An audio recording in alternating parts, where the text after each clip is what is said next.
안녕하십니까 여러분. 오늘은 어제에 이어서 역대하 33장부터 36장까지 읽겠습니다. 히스기야가 죽고 나자 그 뒤를 이어 그의 아들 므낫세가 12세의 어린 나이로 왕위에 올랐습니다.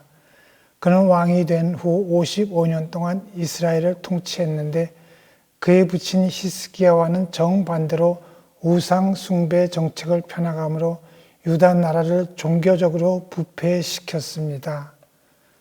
므낫세의 사악한 우상 숭배 정책에 하나님께서는 선지자들을 통해 므낫세와 백성들에게 경고하셨으나 그 말씀을 듣지 않았다가 결국 그 형벌로 아수르 군사들에게 곤욕을 치르고야 하나님을 두려워하게 되었습니다.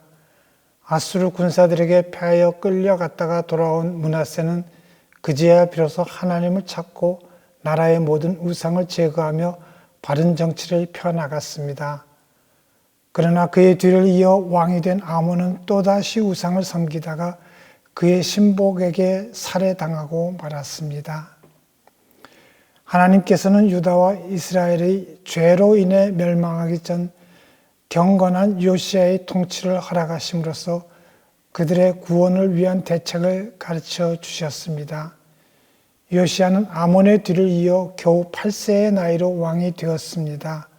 그런데 하나님께서는 그로 하여금 31년 동안 그 땅을 다스리도록 허락하셨습니다.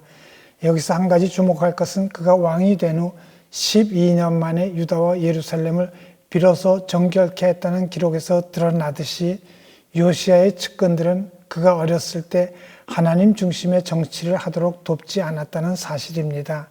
다만 하나님께서 친히 그를 택하시고 거룩한 일을 위한 도구를 준비시키셨다는 사실을 부인할 수 없습니다. 즉 하나님의 백성인 이스라엘의 회복은 정치적인 노력이나 의지로 되는 것이 아니라 오직 하나님의 섭리 가운데 있다는 사실을 우리도 잊지 말고 분명히 기억해야 합니다. 요시야가 왕위에 오른 지 18년째 되는 해 그는 대대적인 성전 수리 사업을 벌이기 시작했습니다.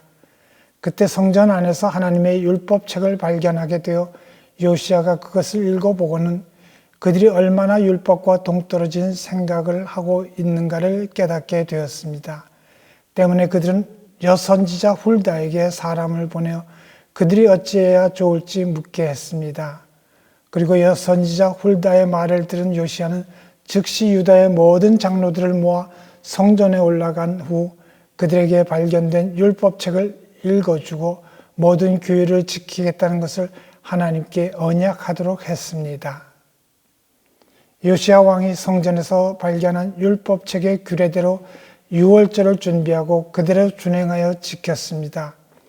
이어서 요시야 왕의 최후를 기록하고 있는 것을 볼 수 있는데 그는 애굽 왕이 유브라데 강가에 갈그미스를 공격하러 올라오자 이를 막기 위해서 나갔다가 유다와 싸우고자 온 것이 아니라는 애굽 왕의 말을 듣지 않고 전투를 벌이다가 화살에 맞아 죽고 말았습니다.